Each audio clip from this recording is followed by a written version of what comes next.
Hi everyone, स्वागत है आपका उदय इंग्लिश क्लासेस में। तो कैसे आप लोग? उम्मीद कर रहा हूँ कि आप लोग बहुत बढ़िया होंगे, अच्छे होंगे, और उम्मीद कर रहा हूँ तैयारी भी आप लोगों की बहुत अच्छी चल रही होगी। तो इसी क्रम को और आगे बढ़ाते हुए हम लोग आज एडजेक्टिव के बारे में देखेंगे, समझेंगे कि एडजेक्टिव क्या होता है और किस प्रकार से एडजेक्टिव में प्रश्न पूछे जाते हैं। तो ये वीडियो आपके लिए बहुत इंपॉर्टेंट होने वाली है, वीडियो को लास्ट तक बने रहिए।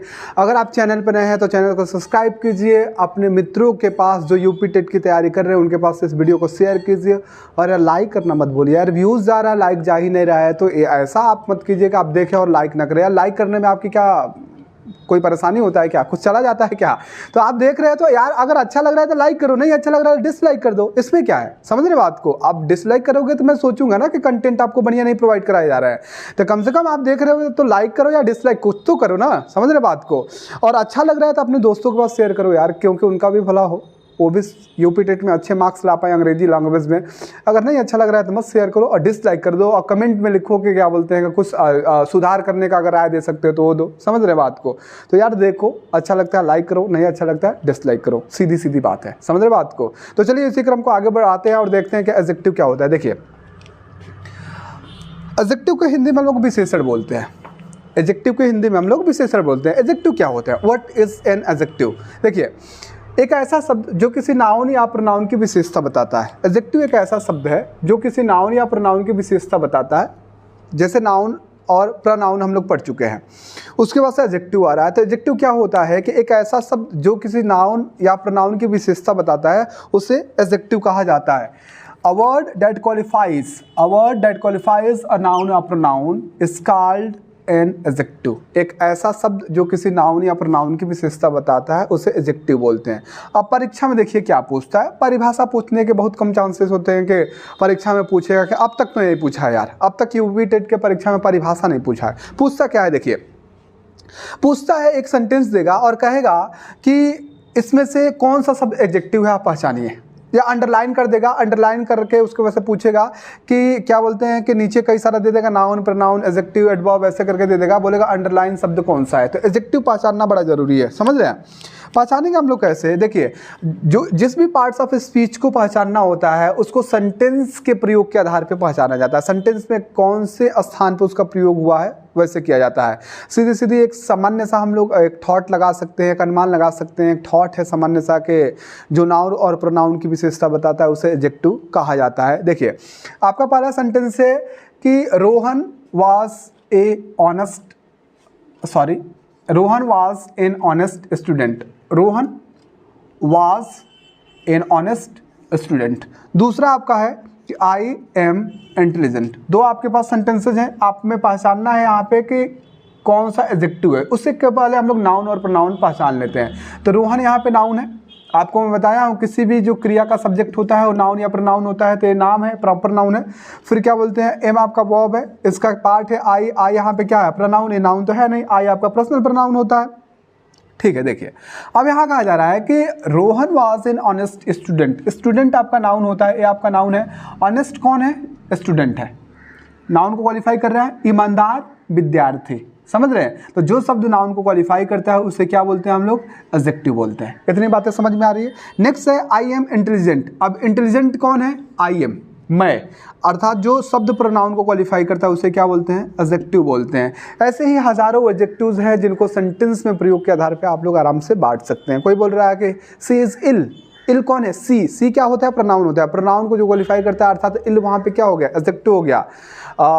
सी is a beautiful girl. Beautiful girl, beautiful आपका एडजेक्टिव होगा क्योंकि गर्ल को क्वालिफाई कर रहा है। गर्ल क्या है? आपका नाउन है।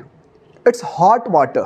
वाटर क्या है? नाउन है। हॉट क्या है? वाटर है। तो हॉट क्या हो गया? वहाँ पे एडजेक्टिव हो गया। तो एक ऐसा शब्द जो नाउन या प्रोनाउन की विशेषता बताता है उसे एडजेक्टिव बोला जाता है।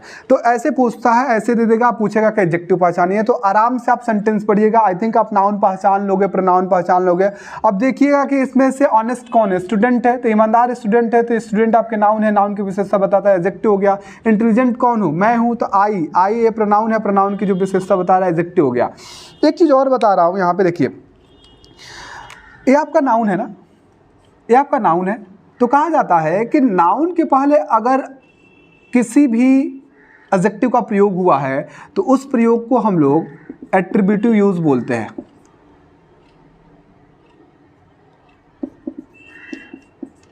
उस प्रयोग को हम लोग एट्रीब्यूटिव यूज बोलते हैं।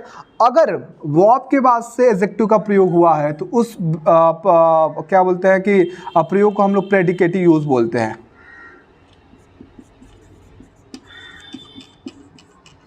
बात समझ में आ रही है? 2-3 चीज़ें पूछता है आपके परीक्षा में, बिल्कुल टू द पॉइंट हम लोग मैं आपको यहाँ बताने की कोशिश कर रहा हूँ। एक तो पूछता है कि आप एक सेंटेंस दे देगा, कहेगा कि आप एडजेक्टिव को पहचानिए, तो आपको एडजेक्टिव पहचानना पड़ेगा, समझ रहे हैं।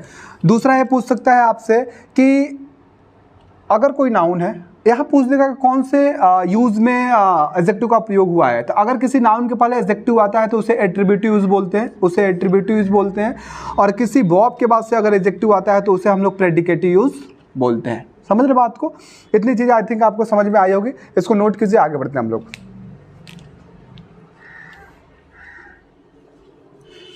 यहाँ पे हम लोग देख लेंगे कि एडजेक्टिव कितने प्रकार का होते हैं और क्या क्या हो सकते हैं और किस तरीके से परीक्षा में प्रश्न पूछते हैं। आइए देखते हैं। देखिए यहाँ पे कहा जा रहा है कि जो एडजेक्टिव होता है वो टोटल 10 प्रकार का होता है। एडजेक्टिव टोटल 10 प्रकार के होते हैं। अब 10 को हम लोग देख लेंगे एक एक करके कि परीक्षा में इन्हें पूछता है एडजेक्टिव कितने प्रकार के होते हैं। देखिए क्या पूछता है। एक होता है adjective of quantity, adjective of quantity जिसको गुणवाचक, सॉरी क्वांटिटी नहीं होगा, यहाँ क्वालिटी होगा। एडजेक्टिव ऑफ क्वालिटी गुणवाचक विशेषण जो गुण के बारे में बताता है। मतलब यहाँ अब आप बोल सकते हैं कि ऐसा एडजेक्टिव जो गुण, दोष, रंग, रूप के बारे में बताए। ऐसा एडजेक्टिव जो किसी व्यक्ति या वस्तु के गुण, दोष या रंग, रूप के बारे में बताए उसे एडजेक्टिव ऑफ क्वांटिटी कहा जाता है। फॉर एग्जाम्पल देखिए यहाँ पे आप देख पा रहे हैं एग्जाम्पल, जैसे कहा जा रहा है कि ऑनेस्ट बॉय, ईमानदार लड़का, रेड बुक, लाल किताब, ब्यूटीफुल गर्ल, सुंदर लड़की, टायर्ड बॉय, समझ रहे हैं, बोला जाता है हॉट गर्ल, समझ रहे बात को। तो एक ऐसा एडजेक्टिव जो गुण, दोष या रंग, रूप के बारे में बताए उसे एडजेक्टिव ऑफ क्वालिटी कहा जाता है। समझ रहे बात को। फाइनली आपसे परीक्षा में पता है क्या पूछता है यार, ऐसे देगा एक सेंटेंस में, आप बोलेगा एडजेक्टिव कौन है, तो आप सीधे आप देखिएगा कि जो शब्द नाउन को क्वालिफाई कर रहा है, ये सभी के सभी शब्द क्या है, बॉय नाउन है, बुक नाउन है, उसके बाद से गर्ल क्या है, नाउन है। अगर नाउन या प्रोनाउन को क्वालिफाई कर रहा है तो एडजेक्टिव होगा, और अगर इस तरीके के एडजेक्टिव है तो इन्हें एडजेक्टिव ऑफ क्वालिटी कहा जाता है। नेक्स्ट जो आपका एडजेक्टिव है, आपका प्रॉपर एडजेक्टिव है। प्रॉपर से कुछ याद आ रहा है आपको? प्रॉपर नाउन याद आ रहा है कि प्रॉपर नाउन किसे बोलते हैं? एक विशेष नाम को प्रॉपर नाउन बोलते हैं कि जिस नाम को लेने से केवल उसी व्यक्ति या वस्तु का बोध होता है उसे प्रॉपर नाउन बोलते हैं। तो उसी से प्रॉपर एडजेक्टिव का निर्माण होता है, जिसको हिंदी में हम लोग व्यक्तिवाचक विशेषण बोलते हैं। समझ रहे हैं? सीधी बात है कि एक ऐसा एडजेक्टिव जो प्रॉपर नाउन से बने उसे प्रॉपर एडजेक्टिव कहा जाता है। जैसे इंडिया है, इंडिया से इंडियन बनता है, समझ रहे। ब्रिटेन है, ब्रिटेन से ब्रिटिश बनता है। चाइना है, चाइना से चाइनीज बनता है। अमेरिका है, अमेरिका प्रॉपर नाउन है, अमेरिका से अमेरिकन बनता है। समझ रहे बात को। जापान है, जापान से जापानीज बनता है। हमेशा ध्यान रखिएगा एडजेक्टिव जब भी होगा तो या तो किसी नाउन को क्वालिफाई करेगा या तो प्रोनाउन को क्वालिफाई करेगा। तो इस तरीके के एडजेक्टिव को हम लोग प्रॉपर एडजेक्टिव बोलते हैं जो प्रॉपर नाउन से निर्माण होते हैं। जैसे ब्रिटेन से ब्रिटिश बना हुआ है, ये आपका प्रॉपर एडजेक्टिव हो गया, और एडजेक्टिव के बाद नाउन होगा क्योंकि ये नाउन को ब्रिटिश रूल। समझ रहे हैं? इंडियन, इंडिया से इंडियन बना है तो इंडियन कल्चर, ये नाउन है आपका, ये आपका नाउन है। जापान, जापान से जापानीज बना है, जापानीज पीपुल। समझ रहे बात को, ये आपका नाउन है। मतलब अगर जो नाउन अर्थात जो एडजेक्टिव प्रॉपर नाउन से बनता है उसे प्रॉपर एडजेक्टिव कहा जाता है। सभी के सभी प्रॉपर एडजेक्टिव है। बहुत कम चांसेज हैं कि ऐसे पूछने के लिए कि प्रॉपर एडजेक्टिव कौन सा है, एडजेक्टिव ऑफ क्वालिटी कौन सा, क्वांटिटी कौन सा है। सीधा क्वेश्चन पूछता है कि सेंटेंस है, इसमें से एडजेक्टिव पहचानिए कौन सा वर्ड है, अंडरलाइन शब्द जो है कौन सा पार्ट्स ऑफ स्पीच है। तो आप जानते रहेंगे तो पहचान लेंगे। नेक्स्ट आपका जो एडजेक्टिव होता है adjective of quantity, adjective of quantity जिसको हिंदी में परिमाणवाचक विशेषण बोलते हैं।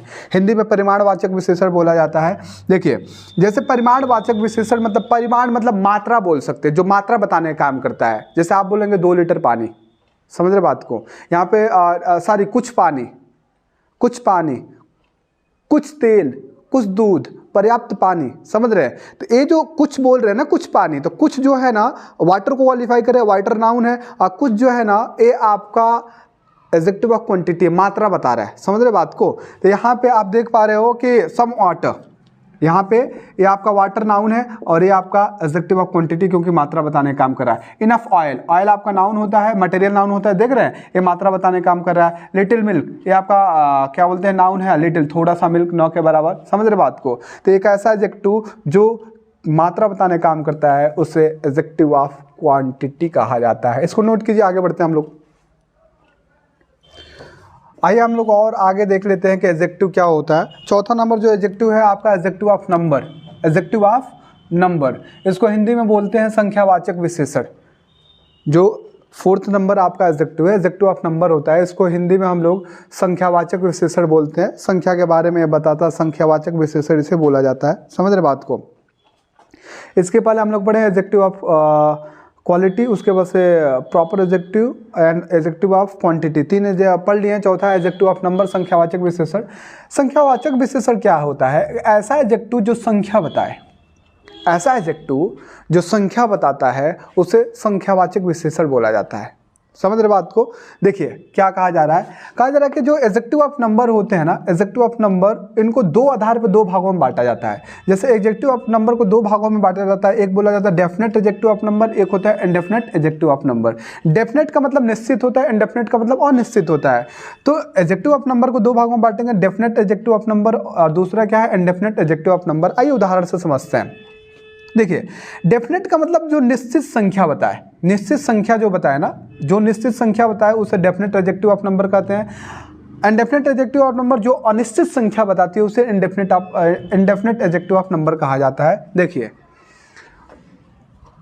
जैसे डेफिनेट जो निश्चित संख्या बताए, वन बुक, एक किताब, ए डेफिनेट हो, एक नाउन को क्वालिफाई कर रहा है तो definite adjective of two boys, a definite है, निश्चित संख्या बता रही है, कितने लड़के हैं, दो लड़के हैं, नाउन को क्वालिफाई कर रहा है। फर्स्ट बुक डेफिनेट संख्या बता रही है, पहली किताब, समझ रहे बात को, नाउन को क्वालिफाई कर रहा है। सेकंड बुक, सेकंड बॉय, यहाँ पे दूसरा लड़का, डेफिनेट संख्या बता रहा है, ये नाउन को क्वालिफाई कर रहा है। तो एक ऐसा एडजेक्टिव जो किसी ऐसे नाउन और नाउन की क्या बोलते हैं विशेषता बताए जिसको काउंट कर सकते हो, तो वहाँ पे जो एडजेक्टिव होगा डेफिनेट क्या बोलते हैं एडजेक्टिव ऑफ नंबर होगा, जब निश्चित संख्या बताता है, अर्थात एडजेक्टिव ऑफ नंबर उन्हें कहा जाता है। अर्थात डेफिनेट एडजेक्टिव ऑफ नंबर वह एडजेक्टिव होता है जो निश्चित संख्या के बारे में बताता है। यहाँ एक संख्या है, यहाँ दो संख्या है, यहाँ तो दोनों एक ही है। इनडेफिनेट एडजेक्टिव ऑफ नंबर क्या होता है, जो निश्चित संख्या नहीं बताता है। जैसे कहा जा रहा है सम बुक्स, कुछ किताबें, नाउन को क्वालिफाई कर रहा है, एडजेक्टिव है, कुछ किताबें, कितना है नहीं पता है। फ्यू वर्ड्स, कुछ चिड़ियाएँ, मेनी पीपुल, कई लोग, ये सभी के सभी वर्ड जो है ना definite indefinite adjective of number है, अर्थात इनको बोल सकते हैं एडजेक्टिव ऑफ नंबर है। और इनडेफिनेट एडजेक्टिव ऑफ नंबर है क्योंकि ये निश्चित संख्या को नहीं बता रहे हैं, समझ रहे बात को। देखिए आगे बढ़ते हैं। जो a definite adjective of number है ना, निश्चित जो संख्या को बता रहा है, निश्चित संख्या को बता रहा है, इसको दो भागों में बांट सकते हैं। डेफिनेट एडजेक्टिव ऑफ नंबर को दो भागों में बांटते हैं, एक कॉर्डिनल एडजेक्टिव होता है, एक ऑर्डिनल एडजेक्टिव होता है। बहुत महत्वपूर्ण है, ध्यान से देखिएगा। एक कॉर्डिनल एडजेक्टिव होता है, एक ऑर्डिनल एडजेक्टिव होता है। कॉर्डिनल एडजेक्टिव वो एडजेक्टिव जो निश्चित संख्या को बताता है, ऑर्डिनल एडजेक्टिव वो एडजेक्टिव जो निश्चित क्रम को बताता है। ऑर्डर का मतलब क्या होता है, क्रम होता है। तो कॉर्डिनल एडजेक्टिव निश्चित संख्या को बताता है, ऑर्डिनल एडजेक्टिव निश्चित क्रम को बताता है। निश्चित संख्या जैसे बोलेंगे 1 2 3 4 5 100 2000, समझ रहे हैं, 55 66, ये निश्चित संख्या बता रहा है। क्या आप करेंगे 40 40 लड़के थे तो 40 जो कह रहे हैं वो निश्चित संख्या को बता रहा है। 25 63, समझ रहे हैं। 2021 ये निश्चित क्या बोलते हैं संख्या को रिप्रेजेंट कर रहा है। तो ये क्या बोलते हैं कि सभी कॉर्डिनल एडजेक्टिव कहे जाते हैं। जैसे 2 बॉयज, कितने लड़के हैं, 2। 5 बुक्स, कितनी किताबें, 5 किताबें। तो ये जो एडजेक्टिव हैं ये कॉर्डिनल एडजेक्टिव कहे जाते हैं। किसके अंतर्गत आते हैं, एडजेक्टिव ऑफ नंबर के अंतर्गत आते हैं। आगे कहा जा रहा है कि ऑर्डिनल एडजेक्टिव जो क्रम के बारे में बताए, निश्चित क्रम बताए, जैसे first second third fourth fifth six seventh eighth ninth tenth ऐसे 100th करके होता है, तो वो सब क्रम के बारे में बताता है, हमेशा एक के बारे में बताता है, समझ रहे बात को। और इसके साथ ही आप देखिए कि जो भी आपका ऑर्डिनल एडजेक्टिव होता है, क्रम को बताता है, उसके पहले हमेशा आर्टिकल द का प्रयोग किया जाता है। तो द फर्स्ट बॉय, पहला लड़का, क्रम को बता रहा है। द थर्ड बुक, तीसरी किताब, क्रम को बता रहा है ना। तो जो क्रम को बताने वाला एडजेक्टिव होता है उसे ऑर्डिनल एडजेक्टिव कहते हैं, एडजेक्टिव ऑफ नंबर के अंतर्गत वो आता है, समझ रहे हैं। और निश्चित क्रम अर्थात ऑर्डिनल एडजेक्टिव के पहले हमेशा आर्टिकल द का प्रयोग होता है। This is the first boy of this class. तो द फर्स्ट आपका ऑर्डिनल एडजेक्टिव है, ऑर्डर के बारे में बता रहा है, उसके साथ आर्टिकल द लगाते हैं। इस बात को आप ध्यान रखिएगा, समझ रहे हैं। आगे चलिए, आगे बढ़ते हैं। लिखा है डिस्ट्रीब्यूटिव एडजेक्टिव। डिस्ट्रीब्यूटिव एडजेक्टिव क्या होता है? देखिए, डिस्ट्रीब्यूट का मतलब होता है ना बांटना, तो इसको हम लोग व्यष्टिवाचक विशेषण बोल सकते हैं। डिस्ट्रीब्यूटिव एडजेक्टिव को व्यष्टिवाचक विशेषण बोला जाता है। देखिए, इच, एवरी, इधर, नीदर, ये सभी के सभी डिस्ट्रीब्यूटिव एडजेक्टिव के रूप में काम करते हैं। इच, एवरी, इधर, नीदर। एक बात आप समझिएगा कि जब भी ये एडजेक्टिव के रूप में काम करेंगे तो इनके तुरंत बाद नाउन का प्रयोग होना चाहिए।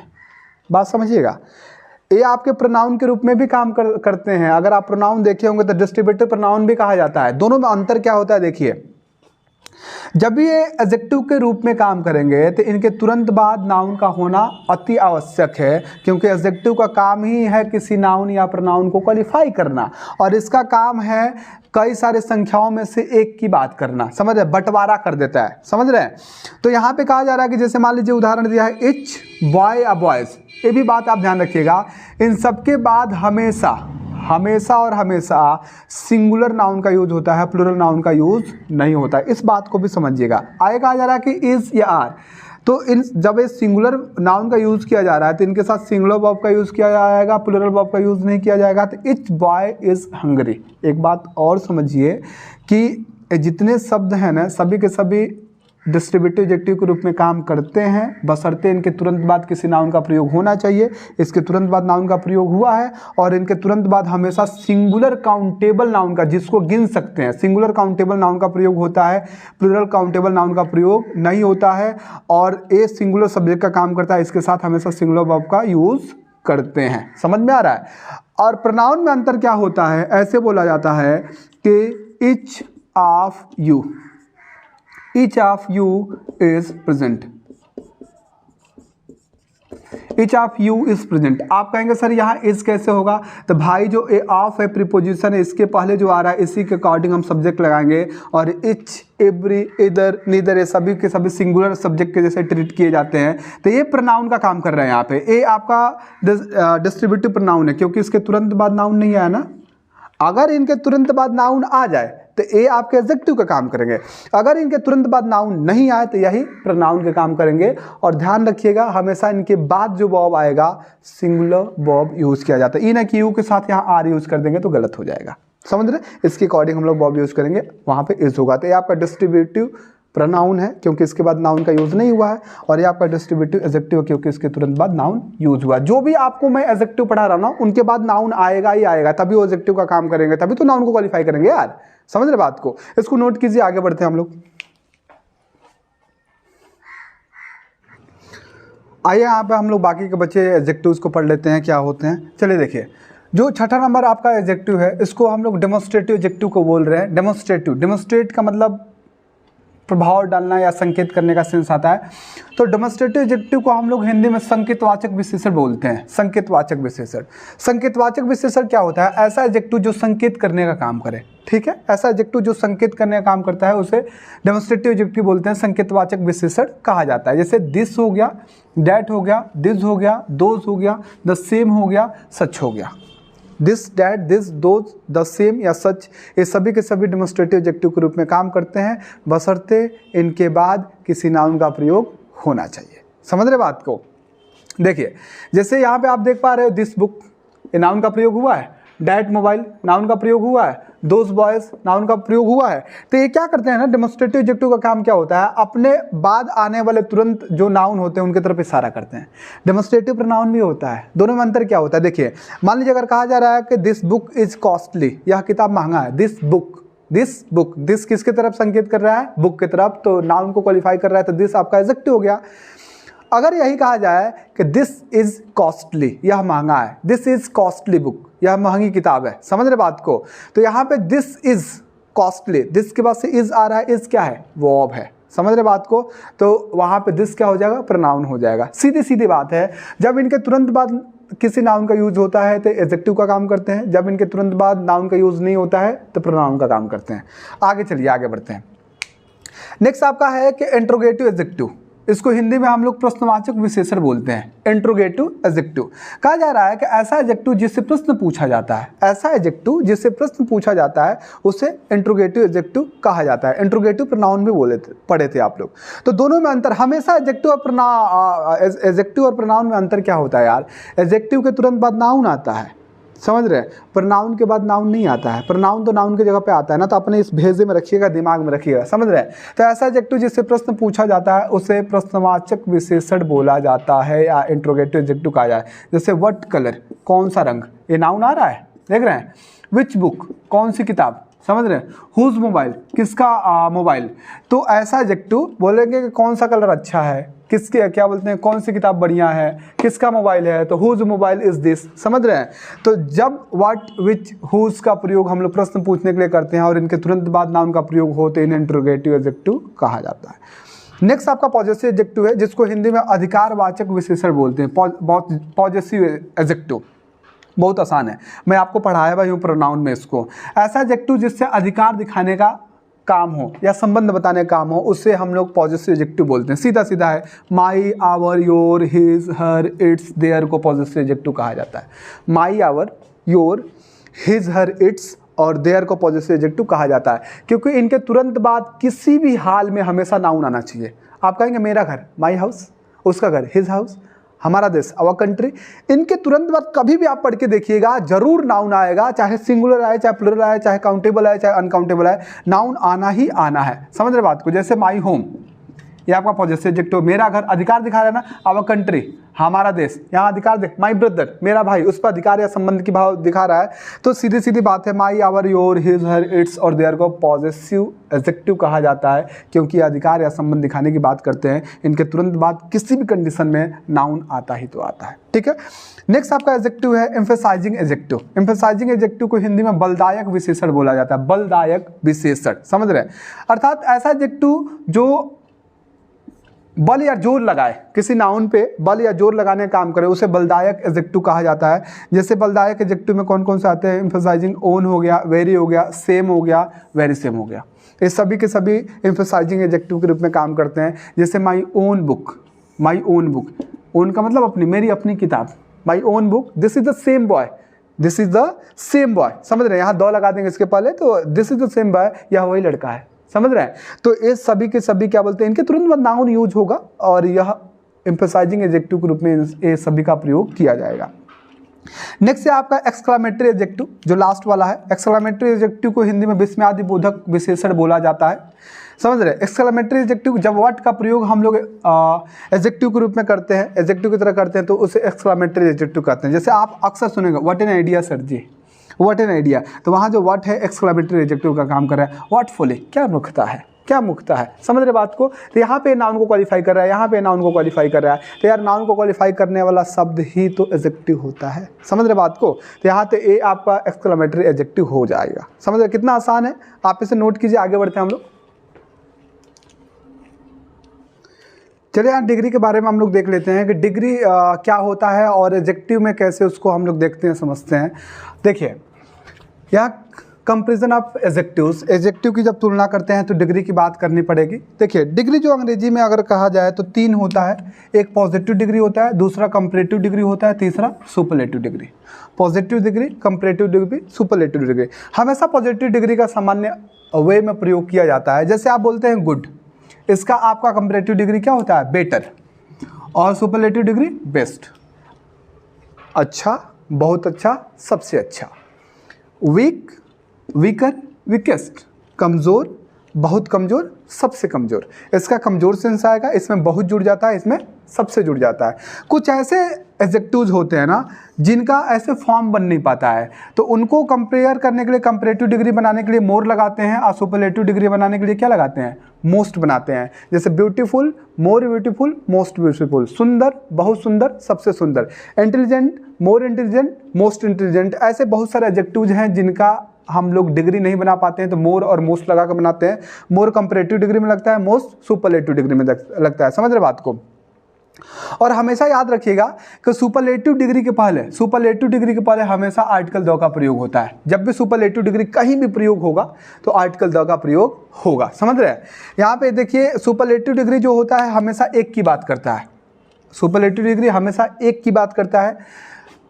कंपैरेटिव डिग्री हमेशा दो की बात करता है, दो में तुलना करता है। कंपेयर मतलब तुलना करना यार, तो कंपैरेटिव डिग्री हमेशा दो में तुलना करता है। और सुपरलेटिव डिग्री क्या करता है, सभी लोगों में से एक को सबसे बेहतर बताता है, सभी लोगों में से एक को सबसे बेहतर बताता है। जैसे एग्जाम्पल से समझ लेते हैं, Rohan is a good boy, एक की बात कर रहा है, ये आपका पॉजिटिव डिग्री है, ये आपका पॉजिटिव डिग्री है, रोहन एक अच्छा लड़का है। He is better than you, good का आपका कंपैरेटिव क्या होता है, बेटर होता है, तुलना हो रहा है, he is better than you, वह आपसे अच्छा है, तो ये आपका कंपैरेटिव डिग्री है, तुलना करने के लिए लगाया जा रहा है। और यहाँ जब भी कंपेयर करेंगे तो इसके साथ देन लगाते हैं हम लोग, समझ रहे बात को। नेक्स्ट है आपका कि he is the best student of my class. यहाँ पे क्या बोलते हैं कि ए बेस्ट है, कम सुपरलेटिव डिग्री पर आर्टिकल दौर हमेशा लगाते हैं। अब ये कहा जा रहा है कि he is the best student of my class, वह मेरे क्लास का सबसे बढ़िया लड़का है। तो क्लास में तो बहुत सारे लड़के होंगे ना, तो सुपरलेटिव डिग्री ज़्यादा संख्या में से ज़्यादा लोगों में से एक को सबसे बेहतर बनाता है, उसका चुनाव करता है। कंपैरेटिव डिग्री दो लोगों में तुलना करता है। क्या बोलते हैं, पॉजिटिव डिग्री हमेशा एक व्यक्ति के बारे में बताता है। इसे नोट कीजिए, फिर हम लोग आगे की तरफ बढ़ते हैं। देखिए यहाँ पे हम लोग वर्ब के बारे में पढ़ लेते हैं, वर्ब क्या होता है और समझ लेते हैं, और देखते हैं परीक्षा में कैसे क्वेश्चन पूछता है। आइए देखते हैं। कहा जा रहा है कि वर्ब को हिंदी में हम लोग क्रिया बोलते हैं। होता क्या है वर्ब? एक ऐसा शब्द जिससे किसी कार्य का होना या करना पाया जाए, एक ऐसा शब्द जिससे किसी कार्य का होना या करना पाया जाए, उसे वर्ब कहा जाता है। वर्ब से किसी एक्शन को रिप्रेजेंट करते हैं। थोड़ा सा ब्रॉड सेंस में देखा जाए तो किसी स्थिति अवस्था को हम लोग दिखाते हैं, किसी संबंध को दिखाते हैं, समझ रहे बात को। वर्ब एक ऐसा शब्द है ना, सीधा क्या बोलते हैं समझ लीजिए। वर्ब एक ऐसा शब्द है जिससे किसी कार्य का होना या करना पाया जाता है, एक्शन होता है, संबंध बताया जाता है, स्थिति अवस्था को दिखाया जाता है, समझ रहे। वर्ब को एक दूसरे नाम से भी जानते हैं हम लोग। Verb is a doing word, इसे डूइंग वर्ड भी कहा जाता है। Verb is a doing word, इसे डूइंग वर्ड के नाम से भी जाना जाता है। वर्ब को मुख्य रूप से हम लोग दो भागों में बांट सकते हैं। क्रिया को हम लोग मुख्य रूप से दो भागों में बांट सकते हैं। एक मेन वर्ब होता है जिसको हम लोग मुख्य क्रिया बोलते हैं, और दूसरा हेल्पिंग वर्ब होता है जिसको हम लोग सहायक क्रिया बोलते हैं। मुख्य क्रिया और सहायक क्रिया, मेन वर्ब और हेल्पिंग वर्ब। हेल्पिंग वर्ब का काम क्या होता है? देखिए मेन वर्ब क्या होता है कि किसी भी सेंटेंस में अगर कोई एक वर्ब आता है ना, उसे मेन वर्ब बोलते हैं। किसी भी सेंटेंस में कोई एक वर्ब आता है, मान लीजिए अगर कहा जा रहा है कि मोहन विप्स, मोहन रोता है, तो यहाँ एक ही क्रिया आ गई, ये मेन वर्ब हो गई, समझ रहे हैं। ही इज टायर्ड, वो थका है, तो एक ही क्रिया आ गई, ये भी क्या हो गया, मेन वर्ब हो गया, समझ रहे बात को। तो मेन वर्ब क्या होता है कि किसी सेंटेंस में केवल एक ही क्रिया जो आती है उसे ही मुख्य क्रिया कहा जाता है। हेल्पिंग वर्ब क्या होता है यार? हेल्पिंग वर्ब ये होता है, यहीं पर समझने की कोशिश करते हैं हम लोग। हेल्पिंग वर्ब क्या होता है? अगर यही कहा जाए मोहन डजंट वीप, मोहन नहीं रोता है, और क्या बोलते हैं कि ही इज कमिंग, वह आ रहा है, तो यहाँ पे कहा जाता है कि एक क्रिया छोड़कर बाकी जितनी क्रियाएं आती हैं अगर किसी सेंटेंस में, तो पहली क्रिया को हम लोग हेल्पिंग वर्ब बोलते हैं और बाकी आने वाले क्रियाओं को हम लोग मेन वर्ब में लिख देते हैं। अगर किसी सेंटेंस में एक क्रिया रहे तो वही मेन वर्ब कहा जाएगा। अगर किसी सेंटेंस में एक से अधिक क्रिया रहती है तो पहली क्रिया को हम लोग हेल्पिंग वर्ब बोलते हैं, सहायक क्रिया, और बाद वाली क्रियाओं को मेन वर्ब बोलते हैं, मुख्य क्रिया बोलते हैं। हेल्पिंग वर्ब का काम क्या होता है? मुख्य क्रिया की सहायता करना होता है। तो कभी कंफ्यूज मत होइएगा कि हेल्पिंग वर्ब कौन सा है, मेन वर्ब कौन सा है। हेल्पिंग वर्ब को बेसिकली दो भागों में बांटा जाता है। एक आपका मॉडल वर्ब होता है जिसको मॉडल ऑक्सिलरी वर्ब बोल सकते हैं, दूसरा आपका प्राइमरी ऑक्सिलरी वर्ब होता है। मॉडल ऑक्सिलरी वर्ब क्या होता है? देखिए, can, could, may, might, shall, should, will, would, must, ought to, used to, need, dare। आप इन सबको पहचान लीजिए। परीक्षा में पता है क्या क्वेश्चन पूछ रहा है? कह रहा है कि ऐसे सेंटेंस दे देगा और 4 सेंटेंसेस देगा और कहेगा क्या बोलते हैं कि मॉडल वर्ब पहचानिए। 3 ये सभी की सभी मॉडल वर्ब्स हैं। प्रश्न पूछा है और पूछेगा कि एक क्वेश्चन मान लीजिए ऐसे 4 सेंटेंस से दिया है कि he is coming, they have gone, he has gone, समझ रहे हैं, और उसमें दे दिया कि ही कैन रन, और कहेगा कौन से सेंटेंस में मॉडल वर्ब का प्रयोग किया गया है। तो ये सभी के सभी मॉडल वर्ब्स हैं, समझ रहे बात को, इनको आप याद कर लीजिए। बहुत आसान क्वेश्चन पूछ रहा है यार, बहुत आसान क्वेश्चन पूछ रहा है। पूछ दे रहा है कि मॉडल वर्ब कौन सा एक सेंटेंस दे रहा है, तो आप अगर कैन हो गया, कुड हो गया, विल हो गया, माइट हो गया, शुड हो गया, मस्ट हो गया, ये सभी के सभी मॉडल वर्ब है, समझ रहे बात को। प्राइमरी ऑक्सिलरी वर्ब क्या होता है, देखिए 3 जो वर्ब्स होते हैं इन्हें प्राइमरी ऑक्सिलरी वर्ब कहा जाता है। एक बी हो गया, डू हो गया, हैव हो गया। बी डू हैव को प्राइमरी ऑक्सिलरी वर्ब कहा जाता है। अब बी में क्या क्या आता है, बी हो गया, बीइंग हो गया, इज, एम, आर, वाज, वर, ये सभी के सभी बी के अंतर्गत आते हैं, बी के फॉर्म्स हैं। कोई बोलता है ना कि कभी कभी देखिएगा आप आगे पढ़िएगा तो बी प्लस ऐसे बी प्लस कर देगा वर्ब, उसके बाद से +2 कर देगा या आईएनजी कर देगा, इस तरीके से करके देता है। तो बी का मतलब be, being, is, am, are, was, were होता है, ये प्राइमरी ऑक्सिलरी वर्ब है। डू का मतलब डू, डज, डिड का प्रयोग होता है, डू का मतलब डू, डज, डिड, और हैव जो होता है हैव, हैज, हैड होता है। इसके 3 फॉर्म्स होते हैं, ये आपकी क्रियाएं हैं। कितना आसान है। सबसे ज़्यादा प्रश्न ये पूछा जाता है, सेंटेंस देगा, कहेगा कि निम्न में से मॉडल ऑक्सिलरी वर्ब को पहचानिए, मॉडल वर्ब कौन सा है, समझ रहे बात को। इसके थोड़े से यूज में आपको बता देता हूँ, हालांकि परीक्षा में ऐसे प्रश्न नहीं पूछा है, फिर भी थोड़ा सा मैं आपको बता दूंगा फॉर योर नॉलेज, समझ रहे। तो आप इसको नोट कीजिए, फिर आगे हम लोग बढ़ते हैं।